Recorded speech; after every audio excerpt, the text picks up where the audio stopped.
Microsoft has made it official. The Xbox Series S is real, and it is a small, next-gen $300 Xbox. Here's what you need to know and why Sony might be a little bit worried.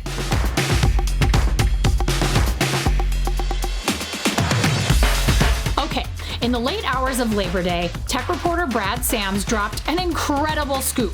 The Xbox Series S was real, and it was going to cost $299. Boom. Shortly after that, the Xbox Twitter account lit up with what I would describe as an absolutely perfect meme in response. Big time kudos to whoever's running that social account because it gave Microsoft a little bit of time to decide what exactly they wanted to do now that the cat was out of the bag. But in the end, Microsoft decided to hell with it, let's just announce everything, and they made it official.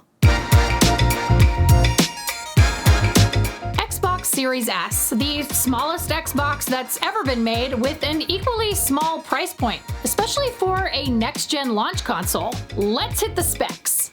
It is a digital-only console, 512 gigabytes of SSD storage, it's 60% smaller than the Xbox Series X, targets 120 frames a second at up to 1440p resolution, supports ray tracing, variable rate shading, and variable refresh rates. Oh, and there's 4K upscaling for games and 4K media streaming too.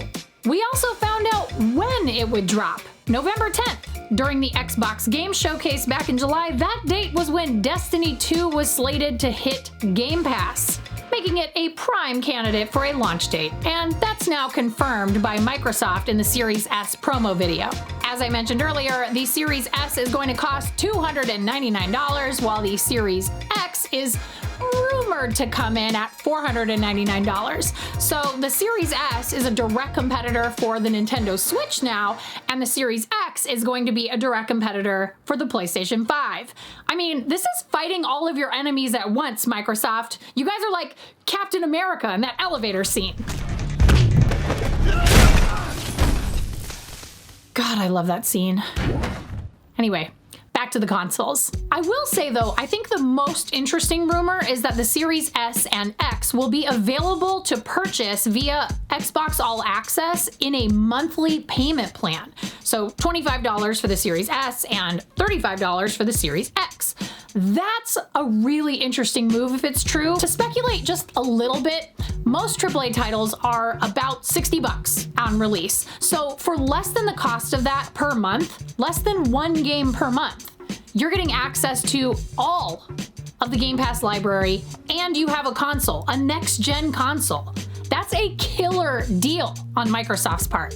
And Microsoft says it's going to be releasing all of its Microsoft Game Studios titles day and date to Game Pass. So you're getting titles like Halo Infinite the same day they're launched, you don't have to wait for them, and you're doing it for a lot cheaper than you would having to immediately sink $500 into a console on launch day. You can see Microsoft really wants customers to buy into Game Pass Ultimate, and with something like this where you can also pay a monthly fee, a subscription if you will, to your hardware, that's compelling stuff. Given the state of a lot of people's financial situations right now because of the pandemic, dropping $500 on a console is just not feasible, but paying $40 to $50 a month to have a console and access to a huge library of some brand new games is really, really appealing and also really doable.